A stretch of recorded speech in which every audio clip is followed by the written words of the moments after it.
Despite necking 4 cans of ice-cold iron brew, complaining incessantly about the pissing rain, and feeling nervous a week in advance of the Old Firm, I've never felt more embarrassed and ashamed to be Scottish. With the heaviest dose of irony imaginable, Scotland's new hate crime law took effect on April Fool's Day. My home country leads the charge of the censorial tyrants who wish to control the speech, behaviour and thoughts of us all. In the guise of compassion, these confused imbeciles who managed to stumble into leadership somehow could think of nothing better than to subject the people whom they're supposed to serve to the most heinous and sinister of all laws, a law to protect against hate, spearheaded by those who truly hate the values that free people must love. You simply must laugh at these people, severely power-hungry yet incredibly weak, desperate to control the very thoughts you think and words you utter. So high and mighty they are, moral Puritans and oh so compassionate, even though the ideas they stand behind might even at this point be considered a threat of the existential calibre. Super Ali really got to the gist of the whole farce pretty quickly, sharing his opinion in the matter, saying, "We've got a hate bill, by the way.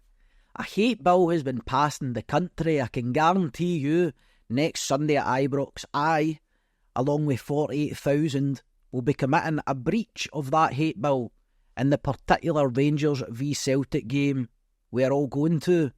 It is madness." Now, whether you like it or not, songs will be sung, chants will be chanted, and thoughts will be thought, all of which will now be determined as criminal.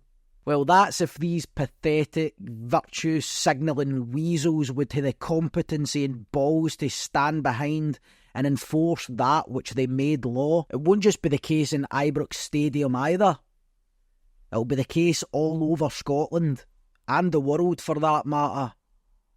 Tell me, of what use is an unenforceable law? Look, I don't believe that Ali McCoist is some deranged and hateful lunatic, and the same applies to the absolute majority of those who will pack Ibrox at the weekend.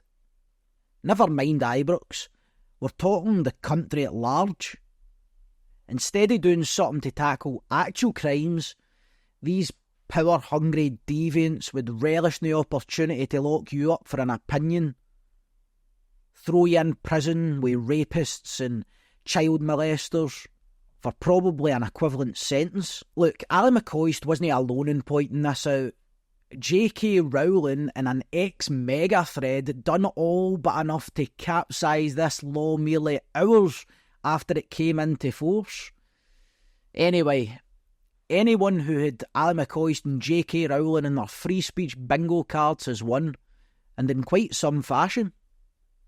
Now, if you're anything like me, and I consider myself a decent person, with all the fallibilities that come along with being decent, of course, you'd say, enough is enough with all this bullshit.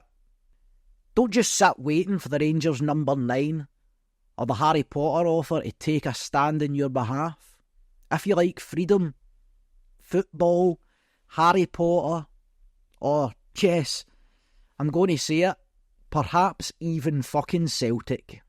Fuck me, this is what it's come to. Then don't be silent about this.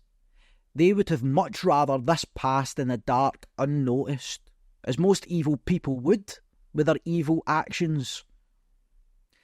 But if we don't say, away and take a flying fuck to yourself, we might end up banged up in the cells with a bunch of Quidditch fans. Or worse, Celtic fans.